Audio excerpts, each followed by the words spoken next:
Good morning dear students.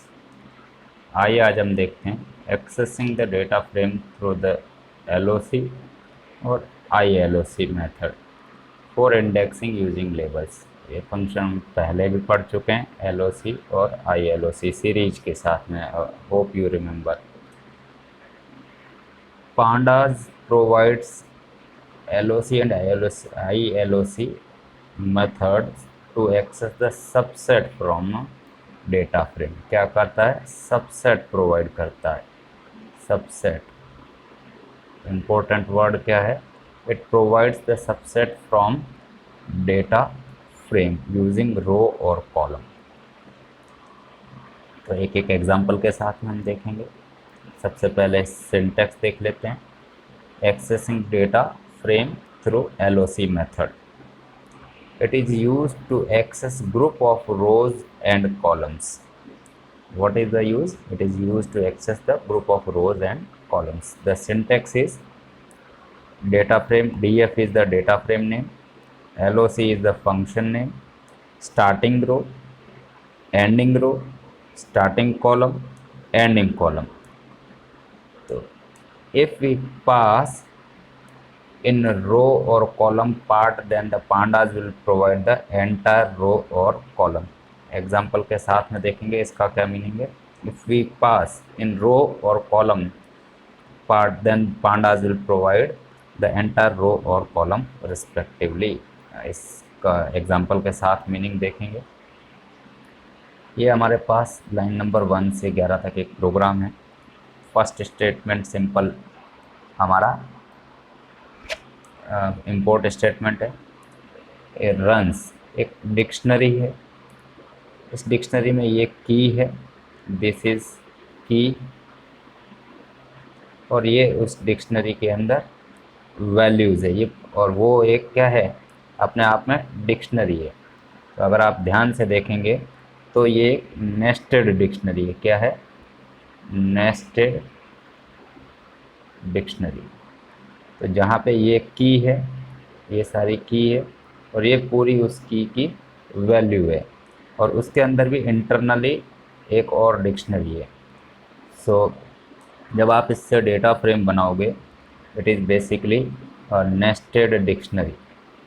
तो ध्यान देंगे आप, तो ये एक डिक्शनरी है, यहाँ से शुरू हुई और यहाँ पे फिनिश हुई। दूसरी डिक्शनरी यहाँ से स्टार्ट हुई और यहाँ पे फिनिश हुई। तो एक डिक्शनरी के अंदर 3 सब डिक्शनरीज़ है, और उस डिक्शनरी से हमने एक डेटा फ्रेम क्रिएट कर दिया है, और उस डेटा फ्रेम को हमने क्या किया है? प्रिंट कर दिया। So how it will data frame will be framed using dictionary. तो जो आउटर कॉलम है, आउटर कीज़ है, आउटर डिक्शनरी की कीज़ कौन सी है? These are the outer dictionary, outer keys है। और ये जो है हमारी क्वार्टर 1, क्वार्टर 2, क्वार्टर 3, ये सब जो है इनर कीज़ है, इनर कीज़। तो अब आप देखिए, आउटर कीज़ तो कॉलम्स बन गई है, और इनर कीज़ जो है हमारी रो इंडेक्स बन गई है। ये बात इम्पोर्टेंट है। So whenever we will have a nested dictionary, outer dictionary key, these are the outer dictionary keys, it will become the columns. Inner dictionary keys, these are, they will become row index। तो यहाँ पे देखिए, this is row index and this is column names। तो एक dictionary बन गई है, जो आपको ये पर्टिकुलर पोर्शन यहाँ तक का, क्वार्टर 4 तक का आपका पूरा डेटा फ्रेम है। ये this is data frame DF. Next line हमारे पास है line number 9, print DF dot LOC quarter 3। ये हमारा रो इंडेक्स है। क्या है? Quarter 3 is row index. तो क्वार्टर 3 रो इंडेक्स किसका? इस रो का है। और ये कॉमा बहुत इंपॉर्टेंट है, sorry, this comma is very very important, this comma is very very important। और ये इसके बाद हमने कॉलन लगा के ब्लैंक छोड़ दिया है। अगर हमारे को कोई भी एक रो सिंगल एक्सेस करनी हो तो हमने रो का label Q3 it is a index of row तो हमने दे दिया। तो हमारे पास Q3 वाली जो रो थी ये वाली, ये पूरी एक्सेस होके हमारे पास ये आ गई, उसके सारे कॉलम्स। तो Q3 में सारे कॉलम्स देखिए, ये पूरा का पूरा फर्स्ट रो का Q3 वाली रो का डेटा है।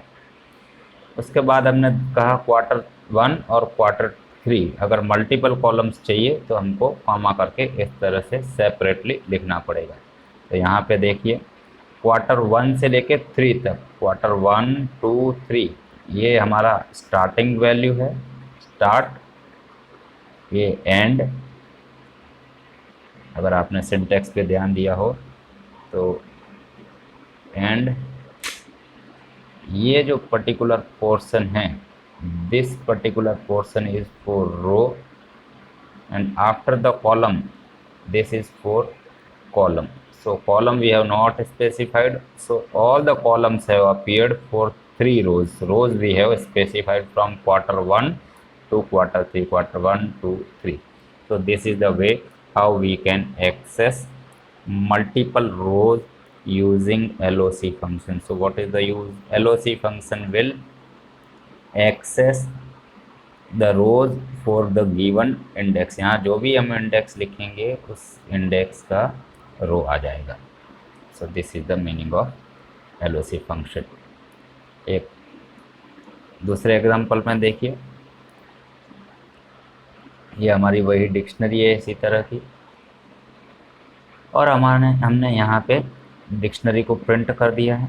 उसके बाद की जो बात है ये df.loc, यहाँ देखिए रो हमने स्पेसिफाई नहीं किया है, आप ध्यान से देखेंगे we have not specified row index is not given, whereas column number is given, this is column names and these are the row indexes. As you know, outer keys will become column name, row index, और inner की जो है हमारी वो क्या है,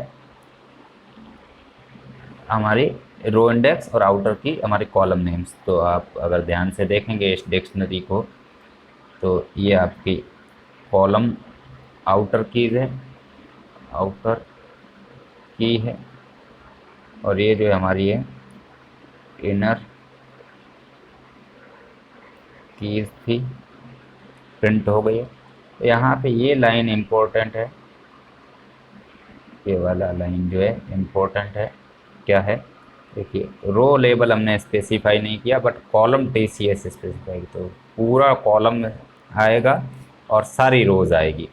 तो अब आप देखिए आउटपुट में, इसका आउटपुट ये first row, second row, third row, fourth row, और लेकिन कॉलम कौन सा आया, TCS कॉलम पूरा का पूरा आ गया है। तो यहाँ पे ये जो पोर्शन था रो के लिए था, और ये जो पोर्शन है वो कॉलम के लिए है। हमने एक ही कॉलम स्पेसिफाई किया। TCS से विप्रो नेक्स्ट लाइन में 2 कॉलम हैं, तो 2 कॉलम का डेटा हमारे को दे देगा। देखते हैं, ये देखिए ये 2 कॉलम स्पेसिफाई किए, सारी रोज आई, ऑल रोज 2 कॉलम्स। तो कैसे लिखना है वो आप देख लीजिए, यहाँ पे ये मैंने स्पेसिफाई कर रखा है, ऑल रोज है ये, कॉलम के before colon we have not specified anything, so all rows but 2 columns. कौन से 2 कॉलम, जो हमने यहाँ पे स्पेसिफाई कर रखे हैं। होप आपको समझ में आया होगा। इसके बाद हम देखते हैं एक और एग्जांपल, इसमें टू एक्सेस फर्स्ट रो। अगर आपको फर्स्ट रो एक्सेस करनी है, ये वही डेटा फ्रेम है, अलग डेटा फ्रेम है जिसमें एम्प्लॉय आईडी है, ये एक लिस्ट है, this is one list.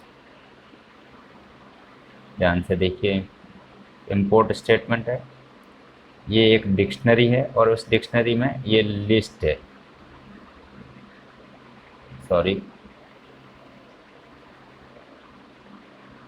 This is one list, this is another list, this is another list, और उस लिस्ट को एक डिक्शनरी में, तो ये की हो गई।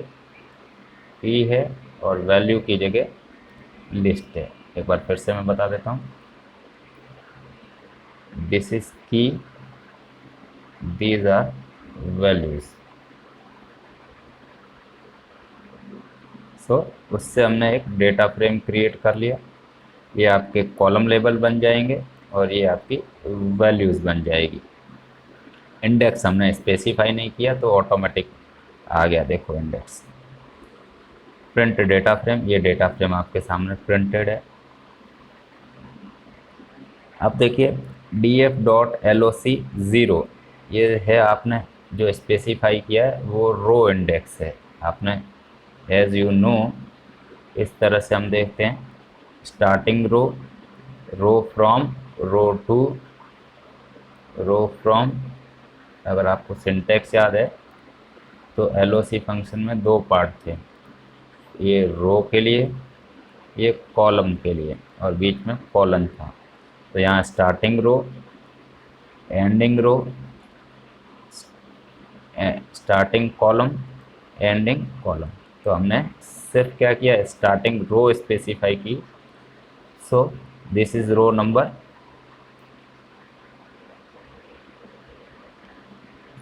सो दिस इज रो नंबर 1। सो 0th रो देखिएगा आपके पास आई होगी। आउटपुट देखते हैं, तो आप ध्यान से देखेंगे तो ये 0th रो का सारा डेटा है, ये वाली रो आपको दे रही, आउटपुट दे रही है।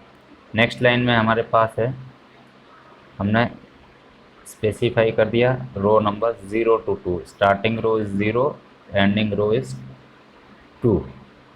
सो 0 से 2 रो, यानी ये 2 रो, 3 रो, सॉरी 0 1 2, 0 1 2, ये डेटा आपको प्रिंट करके दे देगा। अब देखिए आउटपुट में ये 3 रो आ गए, किससे, df.loc 0:2। तो 0 1 और 2 जिस रो का इंडेक्स है, ये आपका रो इंडेक्स है, वो सारा डेटा आपके सामने है। होप आपको समझ में आया होगा। Thank you for watching this video, thank you and have a nice day.